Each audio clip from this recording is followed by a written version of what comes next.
Hey there, welcome to day 321 of our Get Your Goals annual challenge. Today we're going to do a financial goals, financial area and aspect of our life summary and review. And then we're going to do a quick audit and check-in as to where are we with respect to the financial goal that we set for ourselves in June. We spent the whole month of June talking about different financial topics, as well as running through the SOAP framework and our 7-step goal process to make sure that we put things in place so we could achieve the goal and objective that we set for ourselves. Now, if we noticed yesterday, I realized that I had totally dropped the ball on my spiritual goal, and I need to pick that up again, and I'm going to combine that with my contribution goal, because I think that's a great combination, and it'll make sure that I actually get the things I need to get done for both of those goals by the end of this year.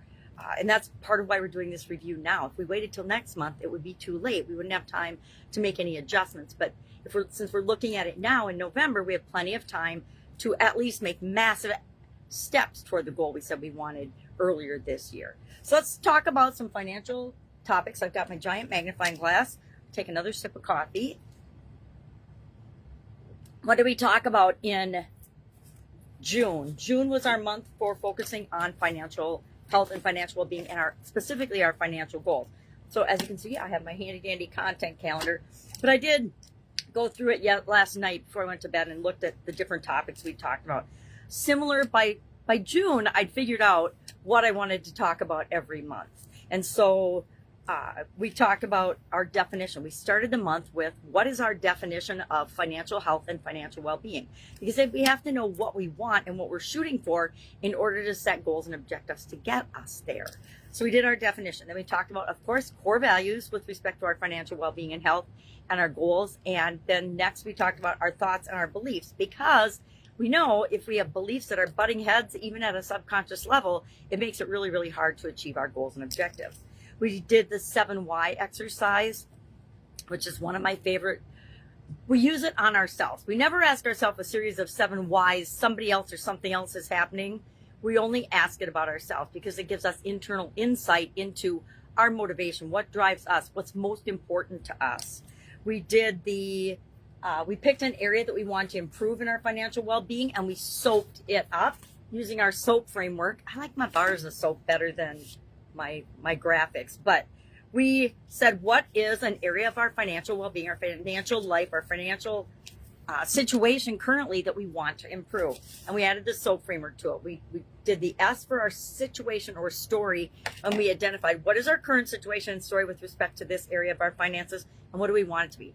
I can't remember what I did now, but maybe you have too much debt or too much credit card debt. Remember, we did talk about during the month debt. Debt can be good or bad, just like anything else can be good or bad. We talked about, going into debt to acquire assets is good. Going into debt just to pay for everyday expenses and living and things that we want, but we don't necessarily need right now because we want to get instant gratification, those are probably bad debts. So we identified what the one thing was for us that we wanted to work on. Then we brainstormed options. And I'm going to look because I think I had different. Yeah, we did. When we were identifying our story, we used the 10 steps to create your story tool. For coming up with brainstorming options, we did the 6 thinking hats tool. For analyzing our alternatives in order to decide what action to take immediately, we used pros and cons. I think we've used that. I'm doing these out of order, so I mixed them up throughout the year when we were covering them, but now a couple of times they've been in the same order. But we'll cover all the tools in a 9-day period anyway. And then progress. How do you know you're making progress? How do you know you're moving toward what it is that you want? And we talked about different key indicators of financial health and expenses, saving. Then we talked, so we looked at different key indicators, key numbers that you can decide to look at to determine if you're moving in the direction you want for your financial health or away from your financial health, or solving this problem specifically. We talked about, during the month, expenses. We talked about savings. We talked about debt. We talked about investments. We talked about emerging trends. We talked about insurance. We talked about retirement planning. We talked about, I cannot read my writing. Oh, money is an exchange of value. Money is an exchange of value. And we talked about, excuse me, cost versus value. I get all choked up over that one. We talked about money mindset. We talked about abundance versus scarcity, or abundance and scarcity mindsets. We talked about hiring money experts. How do you know who is the right person to help you manage your money, or are the right experts to listen to?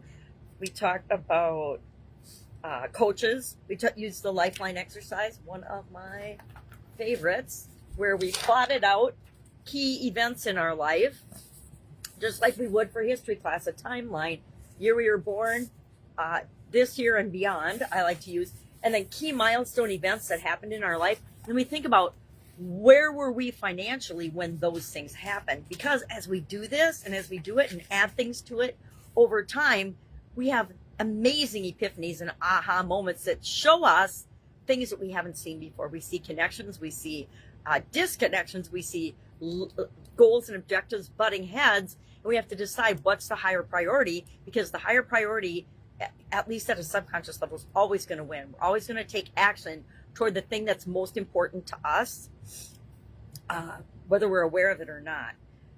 We talked about the connection between finances and all the other areas and aspects of our life. And I always like to share this graphic, because here's the 9 areas and aspects of our life and how they really are interconnected.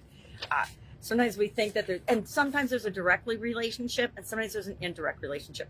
There's a relationship between financial health and well-being and all the other areas of our life framework. And we talked about and applied our financial goal process, our 7-step financial goal process that we identified in January, and we applied it to one area of our finances. I picked starting an additional stream of income, and I had a dollar amount associated with that I want to achieve by the end of the year.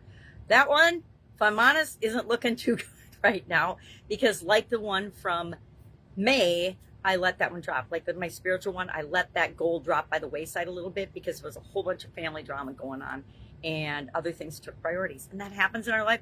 But now I can combine that with my contribution, my spiritual, and my financial goal. I can combine all 3 of those and probably hit my target by the end of the year.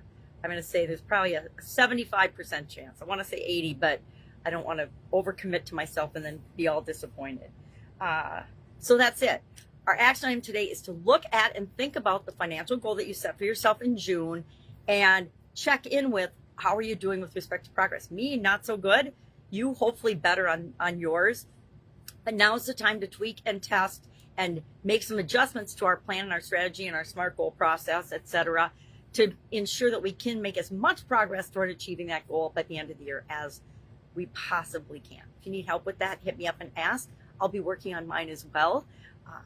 Otherwise, have an awesome day. There's a write-up, of course, in Guide 17 of the Get Up and Go challenge, private Facebook group. Otherwise, the videos are all there. There's tons of information there about how to do different things. We've talked about financial topics and financial area and aspect of our life for about 4 years now. So there's plenty of information. If you want to just search financial in the sidebar, you'll get a bunch of different information on that could or could not be helpful. Hopefully it's helpful. All right. Otherwise, always ask. You can always ask me. Have an awesome day, and I'll, of course, be with you tomorrow.